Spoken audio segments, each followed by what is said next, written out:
Donc, la médiation autour des conflits complexes. C'est toujours la première étape, la saisine. Cette fois-ci, nous pouvons être saisis par les collectivités. En plus des parties au conflit, on peut être saisi par les collectivités, on peut être saisi par les États, on peut être saisi par tierces. Et nous, on analyse en équipe. Nous avons des collègues qui sont tous des terroirs dans lesquels on intervient.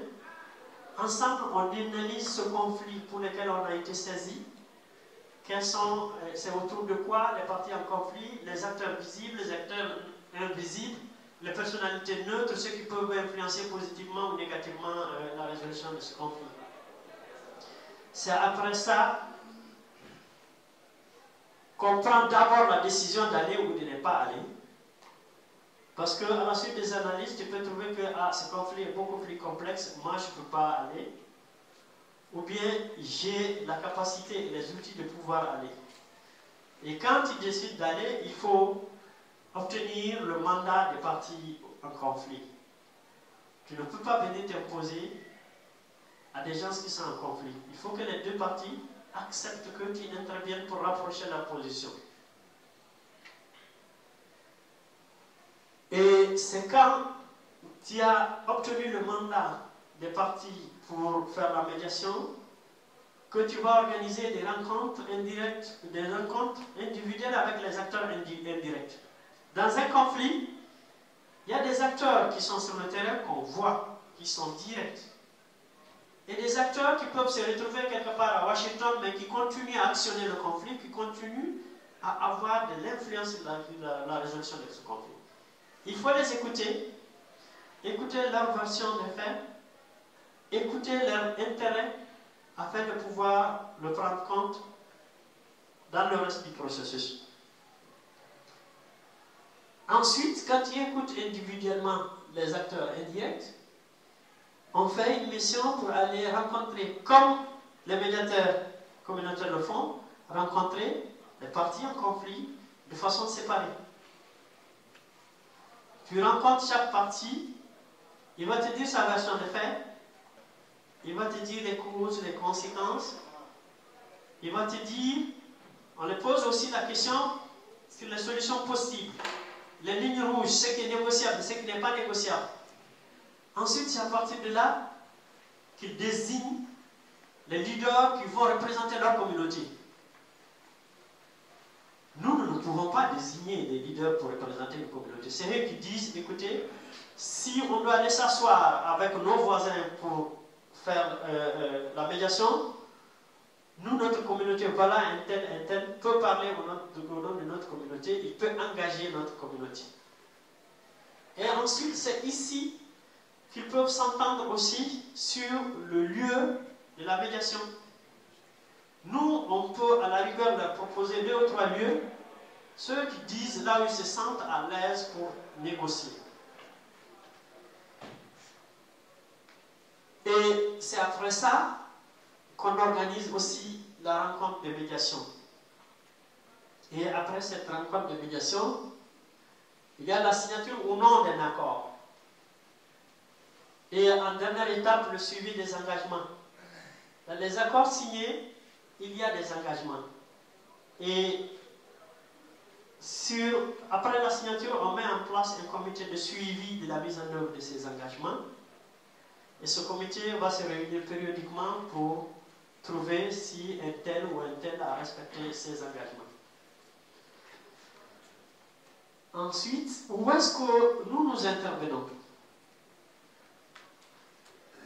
Sur le Niger qui nous intéresse, c'est les régions de Tillabéri et de Tawa, surtout la frontière vers le Mali et le Burkina.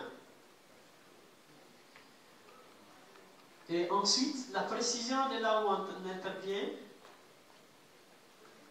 c'est les communes dans lesquelles on intervient. En bleu, c'est les communes dans lesquelles on a commencé depuis 2015.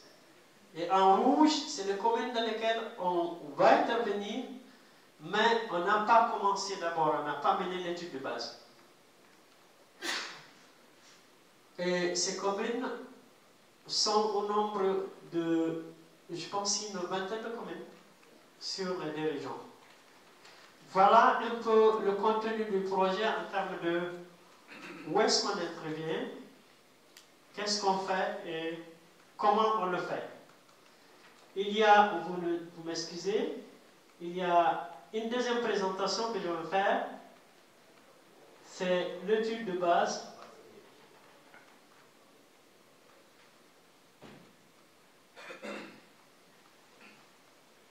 Je vous avais dit qu'on a fait déjà cette étude de base, ça nous donne des informations sur les conflits, ça nous donne des informations sur les acteurs impliqués dans la résolution des conflits, et ça nous donne des informations sur la perception des communautés par rapport au vivre ensemble et à la cohésion sociale. Les objectifs qu'on visait dans cette étude, c'était de faire l'inventaire des conflits, la typologie, d'identifier les mécanismes traditionnels, d'identifier les stratégies développées pour apaiser, pour un accès apaisé aux ressources, le répertoire des acteurs et institutions traditionnelles impliqués, d'identifier par pays les leaders impliqués dans la prévention et la gestion des conflits. Les leaders impliqués dans la prévention et la gestion des conflits, leur identification, on ne va pas aux communautés pour leur dire directement quels sont vos leaders. On va aux communautés avec des questions autour de la pratique de leur activité économique. Si je prends les pasteurs, on va leur dire si vous êtes appelés à vous déplacer, parce que c'est des gens qui se déplacent à la recherche des ressources, si vous êtes appelé à vous déplacer, qui prend la décision de faire bouger le campement, le site ou la communauté? Qui participe à la prise de décision? Et comme eux, ils ne se déplacent pas sans chercher des informations sur leur destination, qui prend la décision de chercher ces informations? Et qui participe à cette prise de décision? Auprès de qui on cherche l'information sur notre destination? Et la troisième question, c'est que quand vous avez des problèmes avec votre voisin, qui parle au nom de votre communauté? C'est des questions comme ça qui nous permettent d'identifier les leaders. On fait une première liste exhaustive qu'on présente au niveau de l'instance communale, l'instance qui gère la commune, pour leur dire voilà ce que les communautés ont dit comme leader de leur communauté. Est-ce que vous pouvez confirmer ou infirmer? Et ensuite, quand c'est confirmé, on essaye de voir au niveau de l'environnement du leader pour poser quelques questions pour avoir la confirmation du leadership de la personne retenue. C'est après ces trois étapes qu'on l'appelle pour lui dire voilà ce qu'on veut faire. Est-ce que vous êtes prêts à aller? J'avoue qu'on a fait dans les phases précédentes, mais cette fois-ci, dans cette étude, ça n'a pas été facile. Dans les phases précédentes, il y avait beaucoup plus d'accalmie que maintenant. Donc on a pu le faire, mais cette fois-ci, on était obligé d'identifier avec un certain nombre de leaders, avec les communes, un certain nombre de leaders communautaires qu'on a fait déplacer. C'est eux qui nous ont identifié les leaders qui peuvent parler au nom des communautés. Dans quel contexte on a fait cette étude? On vit dans un contexte, tout le monde parle de changement climatique. Au Sahel, le changement climatique, les gens sont fait le premier constat dans les années 70. Avant le Sahel, c'est une zone où il y a une succession de bonnes années intercalées par quelques années de faible pluviométrie. Cette fois-ci, c'est l'inverse. C'est une succession de bonnes années, souvent intercalées de mauvaises années ou d'années moyennes, souvent intercalées par des années de bonne pluviométrie. Et ça joue sur les ressources. Ça joue sur la diminution des ressources, ça joue sur la qualité et la composition même, souvent, des pâturages.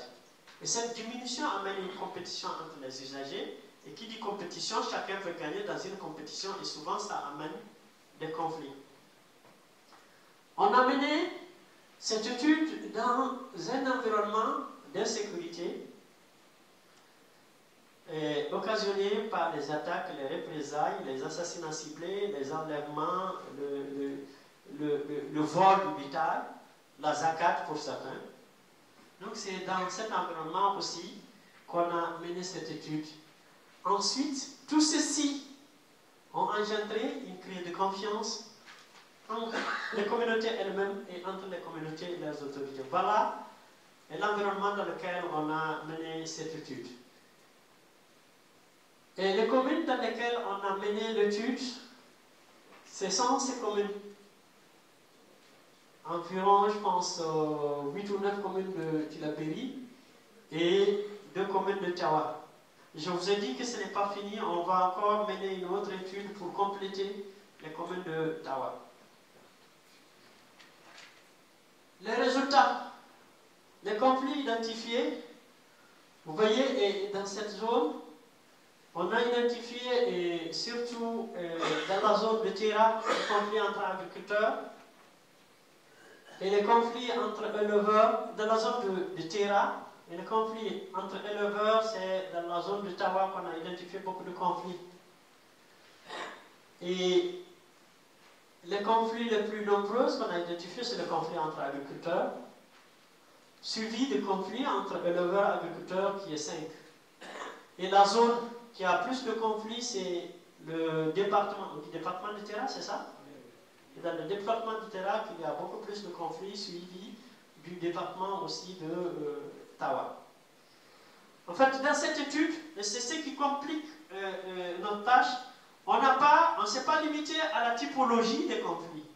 On va jusqu'à la nomination des conflits. Et ça n'a pas été facile.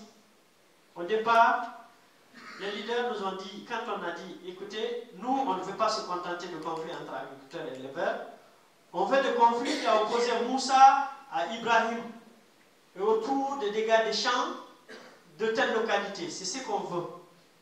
Ils nous ont dit, écoutez, nous, on ne va pas vous parler de nos conflits. On a demandé pourquoi. Ils nous ont dit, vous venez des grandes villes. Alors, si on vous parle de nos conflits, vous allez les rapporter à l'administration.